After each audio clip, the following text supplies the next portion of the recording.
Hello मेरे प्यारे बच्चों, आपका हमारे इसमें क्लास 12 की जो है फिजिक्स की क्लास में बहुत बहुत स्वागत है। ये हमारी जो क्लास है, इस क्लास में हम जो लेसन देख रहे हैं ये हमारा सेकंड लेसन है।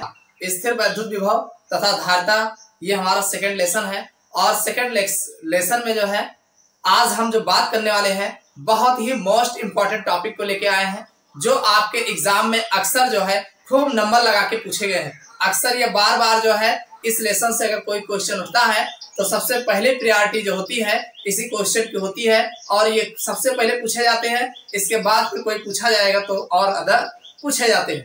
तो आज हम मोस्ट इम्पॉर्टेंट टॉपिक पर चर्चा करने वाले हैं। तो आप लोग से रिक्वेस्ट है कि अगर चैनल पर नए हो तो चैनल को सब्सक्राइब कर लीजिएगा। आप फिजिक्स पढ़ रहे हो तो फिजिक्स में जाहिर सी बात है कोई भी डेरिवेशन अगर होता है तो डेरिवेशन को आपको समझने के लिए आपको लिख लिख के प्रैक्टिस करना चाहिए। यानी कोई चीज देखो, साइंस का टर्म ही कुछ ऐसा है कि इसको आप अगर ऐसे ही आप ऐसे हवा में देखते हैं तो देखोगे इधर से उधर से निकल जाएगा, कोई फायदा नहीं होगा। इसके लिए आप कॉपी अपना ले लीजिए, पेन लीजिए और देख करके टॉपिक को अच्छे से समझिए और जो भी चीजें उसमें नोट करने लायक लगे उसे आप नोट करिए। इससे आपकी तैयारी जो है अच्छी हो जाएगी। तो चलिए समय लगाते हुए सबसे पहले हम बात करते हैं हमारा जो टॉपिक आज हम जो मोस्ट इंपॉर्टेंट टॉपिक पर बात करेंगे वो हमारा है समांतर प्लेट संधारित्रों की धारिता क्या होती है। समांतर प्लेट संधारित्र की धारिता के बारे में हम इसका पूरा डेरिवेशन सॉल्व करने वाले हैं, इसका व्यंजक प्राप्त करने वाले हैं। तो ये हमारा मोस्ट इंपॉर्टेंट टॉपिक होगा। संधारित्र क्या होते हैं, पहले हम संधारित्र को जानेंगे तभी तो हम समांतर प्लेट संधारित्रों की धारिता को निकाल पाएंगे।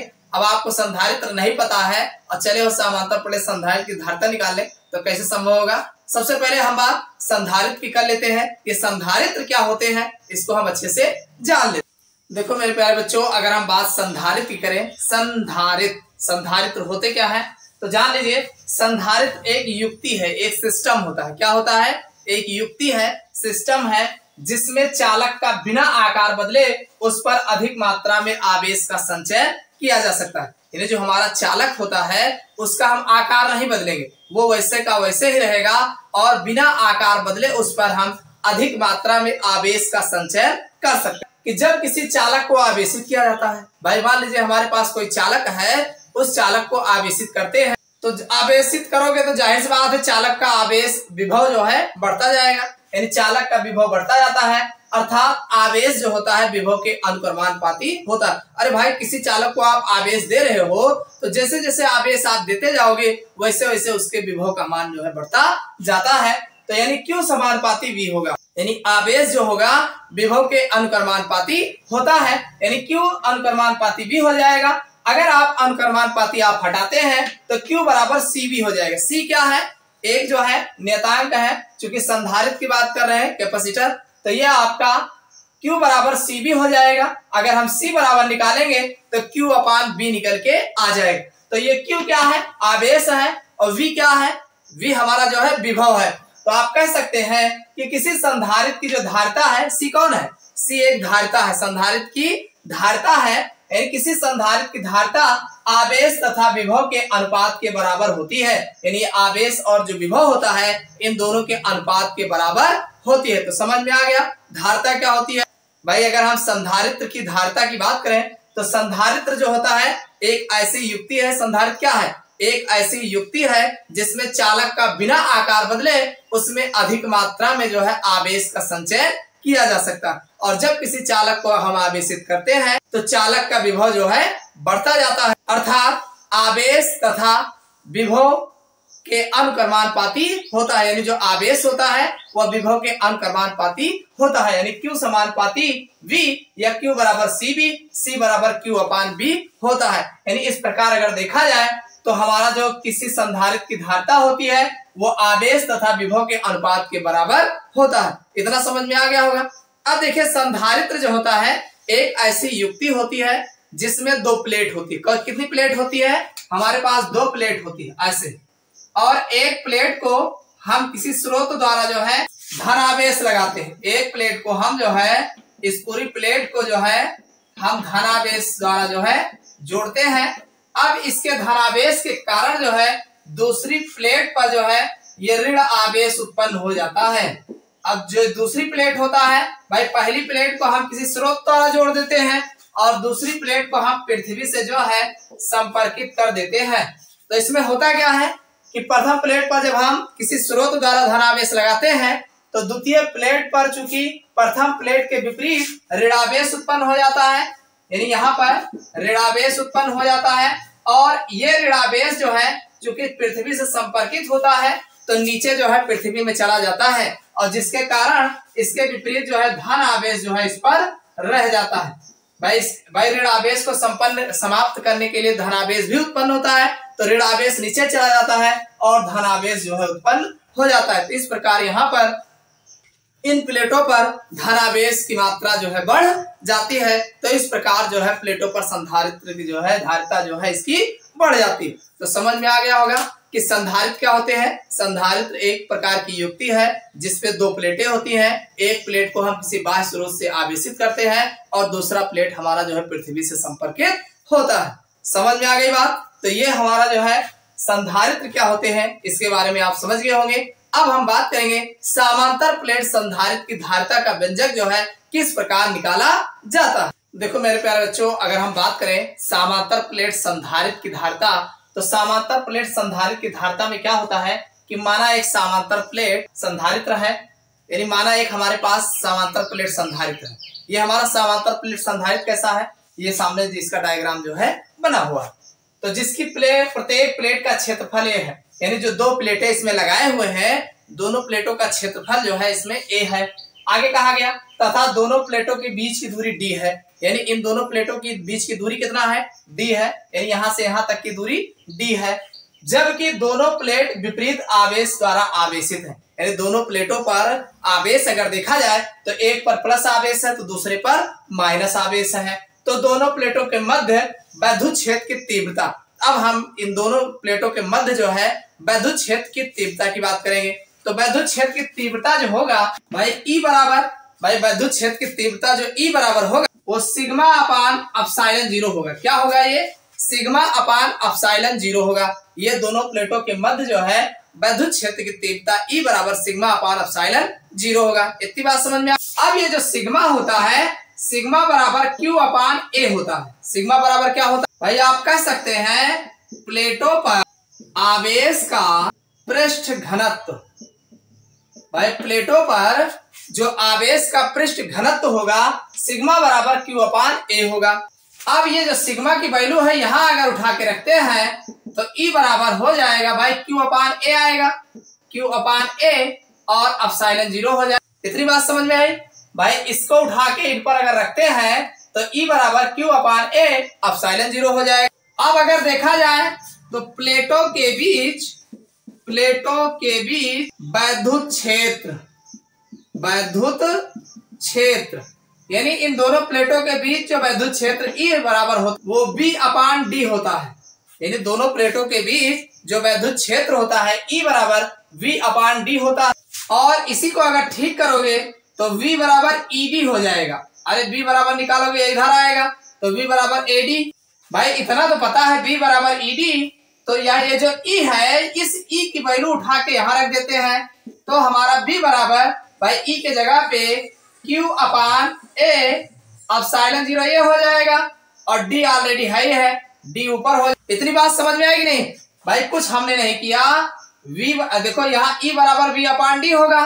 अब v बराबर यहाँ पे आप निकाल सकते हो ईडी और ई की वैल्यू पहले इतना निकाले हैं, इसको उठा के इसी पे रख देंगे तो ये हमारा v बराबर Q D upon A epsilon 0 हो जाएगा। और ध्यान सुनिए, एक फार्मूला आपको पता है C बराबर Q अपान V होता है। आपको पता है C बराबर होता है Q अपान। तो अब देखिए यहाँ पे इस V की वैल्यू ये जो है इसको उठा के यहाँ रख देते हैं, तब हमारा C बराबर हो जाएगा, ये Q तो रहेगा ही रहेगा और V की वैल्यू है Q D upon A epsilon 0। तो एक चीज आप जानते हैं इस Q से Q कट जाएगा, तब आपका C बराबर जो निकल के आ जाएगा ये चला जाएगा ऊपर A एप्सिलॉन 0 अपान D। यानी एक फार्मूला आपको देखने को मिल गया, C बराबर A एप्सिलॉन 0 अपान D। ये हमारा समांतर प्लेट संधारित्र की धारिता जो है C जो है आ जाएगा A एप्सिलॉन 0 अपान D। इतनी बात समझ में आएगी नहीं समझ में आया। यानी प्लेटों के बीच इन दोनों प्लेटों के बीच वैद्युत क्षेत्र की तीव्रता निकालेंगे, जो E बराबर सिग्मा अपान एप्सिलॉन 0 होगा। अब प्लेटों पर आवेश का जो पृष्ठीय घनत्व होगा वो घनत्व सिग्मा बराबर Q अपान A होगा।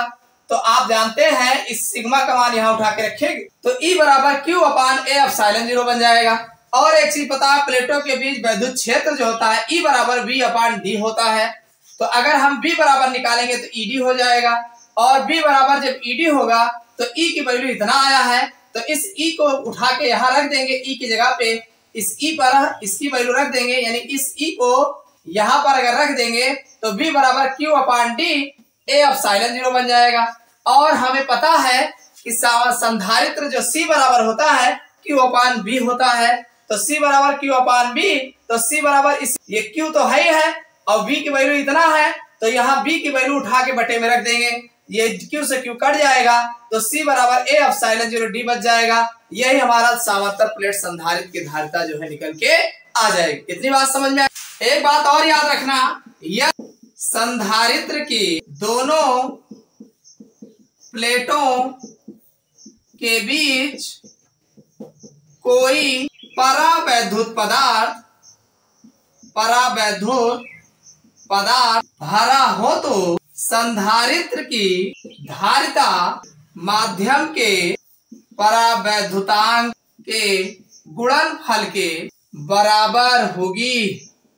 बराबर होगी। जैसे मान लीजिए दोनों जो हमारी प्लेटें हैं, इन दोनों प्लेटों के बीच कोई परावैद्युतांक पदार्थ भरा है, तो जो परावैद्युतांक पदार्थ भरा होगा तो समांतर प्लेट की जो संधारित्र होगी ये माध्यम के परावैद्युतांक के गुणनफल के बराबर होता है। कैसे होता है, हमारा जो C होगा, C बराबर मान लीजिए कोई परावैद्युतांक पदार्थ K हो तो K A epsilon 0 upon D जो है ये हमारा फार्मूला प्राप्त होगा। इतनी बात समझ में आई। इसको आप इस प्रकार किसी समांतर प्लेट की संधारित्र की धारिता प्लेट के क्षेत्रफल A के अनुक्रमानुपाती तथा उनके बीच की दूरी के व्युत्क्रमानुपाती होती है। यानी अगर कहा जाए कि समांतर प्लेट संधारित्र की जो धारिता होती है वो क्या, दोनों प्लेटों के क्षेत्रफल A के अनुक्रमानुपाती तथा उनके बीच की दूरी जो D है उसके व्युत्क्रमानुपाती होता है। तो इतनी बात समझ में आ गई होगी कि कैसे समांतर प्लेट संधारित्र की धारिता जो है ज्ञात किया जाता है। ज्ञात करना बड़ा आसान है। फिर से एक बार देख लो कि जो हमारा दोनों प्लेटों के मध्य वैद्युत क्षेत्र की तीव्रता होती है E बराबर सिग्मा अपान एप्सिलॉन 0 होता है। अब प्लेटों पर आवेश का पृष्ठीय घनत्व जो होता है सिग्मा बराबर Q अपान A होता है। इसको ध्यान रखना, सिग्मा बराबर Q अपान A होता है। और अब ये सिग्मा की वैल्यू जब Q अपान A होगा तो यहाँ रखोगे तो E बराबर Q अपान A एप्सिलॉन 0 आएगा। और एक चीज, प्लेटों के बीच वैद्युत क्षेत्र E बराबर होता है V अपान D, इसको आपको याद ही होगा। E बराबर V अपान D होता है, D क्या है, दूरी है, ठीक। तो ये आपका V बराबर ED बन जाएगा और E की वैल्यू इतना हाई है, उठा के यहाँ रखोगे तो V बराबर QD अपान A एप्सिलॉन 0 होगा।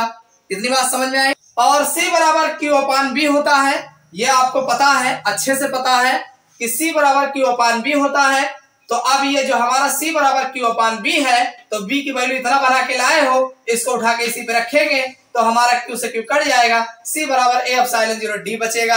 यही हमारा जो है समांतर प्लेट संधारित्र की धारिता जो है C बराबर A एप्सिलॉन 0 अपान D जो है निकल के आएगा, जहां A दोनों प्लेटों का क्षेत्रफल है और बटा D जो है दोनों प्लेटों के बीच की दूरी है। अब बात यह कहा गया कि यदि संधारित्र की दोनों प्लेटों के बीच कोई परावैद्युत पदार्थ मान लीजिए भर दिया गया हो, तो जो अगर मान लीजिए कोई परावैद्युतांक पदार्थ भरा गया है तो संधारित्र की जो धारिता होगी माध्यम के परावैद्युतांक के गुणनफल के बराबर होता है। यानी जो हमारा परावैद्युत पदार्थ दोनों के बीच में भरा गया होगा तो उसके माध्यम के गुणनफल के बराबर होता है। मतलब C बराबर K A एप्सिलॉन 0 D हो जाएगा।